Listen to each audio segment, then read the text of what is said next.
¿Cuál es la típica cantinela? El mito, por ejemplo, del bloqueo, ¿no?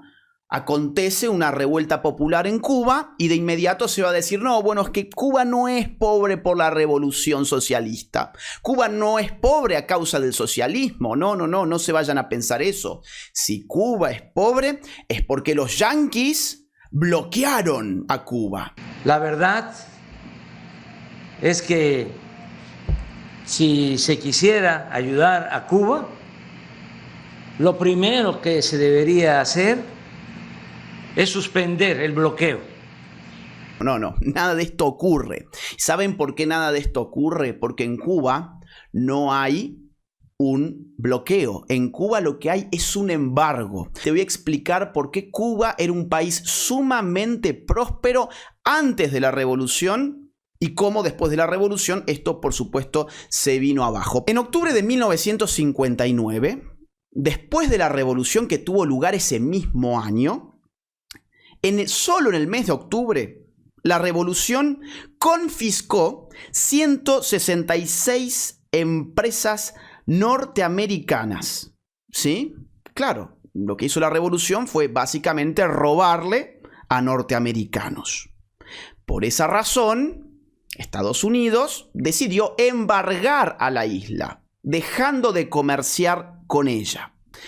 El Che Guevara, muy poco después, dirá lo siguiente, lo cito: las 300.000 hectáreas que le expropiamos a los yanquis no se las vamos a devolver. ¿Sí? Dato sacado de Héctor Gambini, El Che Guevara, la biografía, Buenos Aires, Planeta, año 2007, página 213. Estos libros están también citados en los libros de Nicolás Márquez, La máquina de matar y El canalla. Finalizando 1960, el régimen de Fidel Castro ya había confiscado más de 25.000 millones de dólares en bienes privados cubanos y casi 1.000 millones de dólares en propiedades norteamericanas. Es decir, Cuba, después de la revolución de 1959, que instaló la dictadura castrista, se dedicó a robar a los Estados Unidos. Se dedicó a robar a los Estados Unidos, razón por la cual Estados Unidos dice: yo no voy a comerciar con un país que se ha dedicado a robarme y que además sale públicamente a celebrar sus robos. Entonces, ¿qué hace Estados Unidos legítimamente? Embarga la isla, deja de comerciar con la isla, pero la isla sigue comerciando con el resto del mundo y puede conseguir en el resto del mundo los bienes que la isla necesita. ¿Sí? Entonces, acá no hay un bloqueo. Acá lo que hay es un embargo, ¿ok? Cuba es miserable a causa del socialismo porque el socialismo probadamente destruye todo lo que toca, destruye las economías incluso más prósperas y los países más ricos en materias primas. Por ejemplo, piénsense en Venezuela.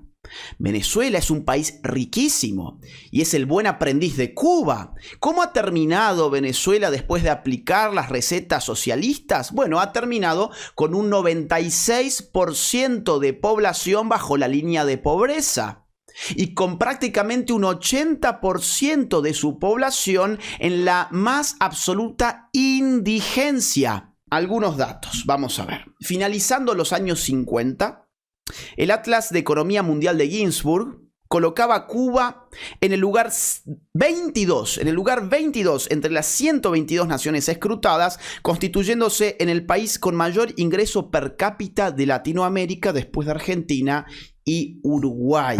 Bueno, como vemos, Cuba era un lugar próspero que tenía un muy buen futuro por delante, según se documentó antes de 1959, o sea, antes de la revolución. ¿Cuál es el punto de inflexión en 1959? No el bloqueo yanqui, sino una revolución socialista empobrecedora que va a determinar la miseria del futuro cubano. Les doy un último dato para no alargar esto tanto. Tenemos que considerar por lo menos una variable más. ¿Saben cuál es?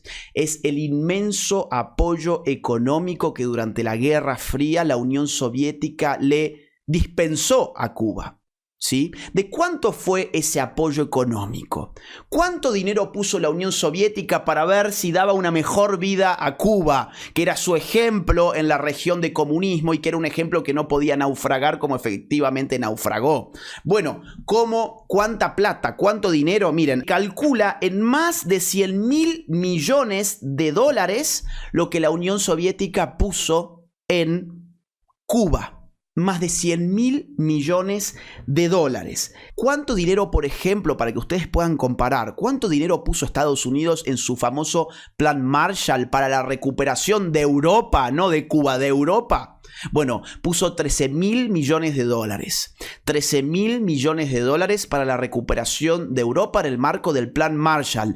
¿Cuánto puso la Unión Soviética durante la Guerra Fría en Cuba para ver si Cuba salía a flote? 100.000 millones de dólares, según el estudio de esta historiadora de la Academia de Ciencias de Rusia, Irina Zorina. Esta es la realidad cubana, esta es la realidad que no te muestran generalmente los medios de comunicación, las estrellitas de la música como Residente o los imbéciles como Alberto Fernández. Esta es la realidad cubana. Por eso vale la pena apoyar a esos héroes que están llevando adelante una pueblada en Cuba para derrocar a un régimen tiránico que lleva 62 años de forma ininterrumpida en el poder y que ya hay que ponerle un punto final por la libertad y por la dignidad de un pueblo que merece vivir un futuro mejor.